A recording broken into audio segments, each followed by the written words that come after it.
പ്രസാദം വാങ്ങിയിട്ട് നെറ്റി തൊടുന്നതിന് മുമ്പ് അതിലെന്താ ചേർക്കുക? അതിൽ ചേർക്കേണ്ട എന്താണെന്ന് 60 കൊല്ലമായിട്ട് ആ യേശുദാസ് നിങ്ങൾക്ക് പാടിത്തന്നിട്ട് നിങ്ങൾ ചേർത്തോ? വയലാർ രാമോർമ്മ എഴുതിയിട്ട് യേശുദാസ് പാടിത്തന്നിട്ടുണ്ട്. എന്താ അത്? ശബരിമലയിൽ തങ്ക സൂര്യോദയം, ഈ സംക്രമ പുലരിയിൽ അഭിഷേകം, ഭക്തകോടി തേടിയെത്തും സന്നിധാനത്തിൽ വന്നെത്തുമെന്റെ ഹൃദയവും ഉടുക്കും കൊട്ടി. അടുത്ത വരി എന്താ?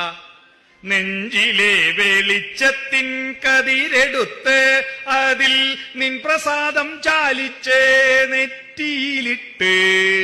മനസ്സിലായോ? നെഞ്ചിലെ വെളിച്ചത്തിന്റെ കതിരെടുത്തിട്ട് പ്രസാദത്തിൽ ചാലിച്ച് നെറ്റിയിലിട്ടാൽ എന്റെ ഉള്ളിലുള്ള വെളിച്ചമാണ് ഈ തൊട്ടത്. മനസ്സിലായോ? ഇവിടെ നെറ്റിയിൽ തൊട്ടാൽ എന്റെ ചിന്തകളിൽ വെളിച്ചമുണ്ട്, ദുഷ്ടതയില്ല എന്ന് നാട്ടുകാരെ ബോധ്യപ്പെടുത്താനാ തൊടുന്നത്. ഇതും തൊട്ടിട്ട് ദുഷ്ടത ചിന്തിക്കുന്നുണ്ടെങ്കിൽ ദൈവ കോപമാണ് ഉണ്ടാകുക. അത് പിന്നെ ഇവിടെയും തൊടുന്നുണ്ടല്ലോ. ഇവിടെ തൊട്ടാൽ എന്റെ വികാരങ്ങളിൽ വെളിച്ചമാണെന്നാ. അല്ലാതെ അമ്പലത്തിൽ പോയിട്ട് ഇതും തൊട്ടിട്ട് ഏതാ പെണ്ണിനെ നോക്കി നിന്നാൽ പോയി വികാരം വൃത്തികേടായി. മനസ്സിലായോ? മനസ്സിലായില്ലേ?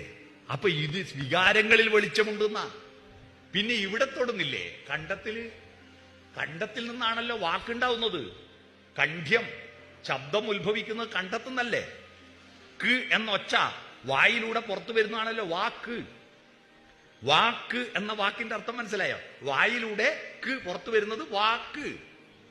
ഈ വാക്കുകളിൽ വെളിച്ചമുണ്ട് എന്നാ. ഇവിടെ തൊട്ട അർത്ഥം എന്റെ വാക്കുകൾ ഒരു തോന്നിയാസം പറയരുത് ഇത് തൊട്ടാല്. മനസ്സിലായോ? എന്റെ വാക്കുകൾ ഒരാളെ കുറ്റം പറയരുത്, വെളിച്ചമുണ്ടെന്നാ. പിന്നെ ഇവിടെയും തൊടുന്നില്ലേ? എന്തിനാ ഇവിടെയും തൊടുന്നേ? കൈകൊണ്ട് ചെയ്യുന്ന കർമ്മങ്ങളിൽ വെളിച്ചമുണ്ട്, ഒരു ദുഷ്ടപ്രവൃത്തിയും ചെയ്യരുതെന്നാ. അപ്പൊ മനസാ വാച കർമ്മണ വെളിച്ചം മാത്രമുണ്ടാക്കുന്നവൻ, അതാണ് ഈ പ്രസാദം തൊട്ടവൻ. മനസ്സിലായോ? വാക്കുകൾ സൂക്ഷിച്ചുപയോഗിക്കണം. വാക്കുകൾ കമ്മ്യൂണിക്കേഷൻ, ആശയവിനിമയത്തിന്റെ പ്രശ്നം കൊണ്ടാണ് എല്ലാ കുഴപ്പവും ഉണ്ടാവുന്നത്. നിങ്ങളുടെ വീട്ടിൽ നല്ല വാക്ക് ഓതുവാൻ ത്രാണിയുണ്ടോ? ദൈവമേ കൈതൊഴാം കാക്കുമാറാകണം, സത്യം പറയുവാൻ ശക്തിയുണ്ടാകണം, നല്ലതു ചൊല്ലുവാൻ ത്രാണിയുണ്ടാകണം. അല്ലേ? വാക്കുകൾ നല്ല വാക്കാവണം. നിങ്ങളുടെ വീട്ടിൽ നല്ല വാക്കുണ്ടോ?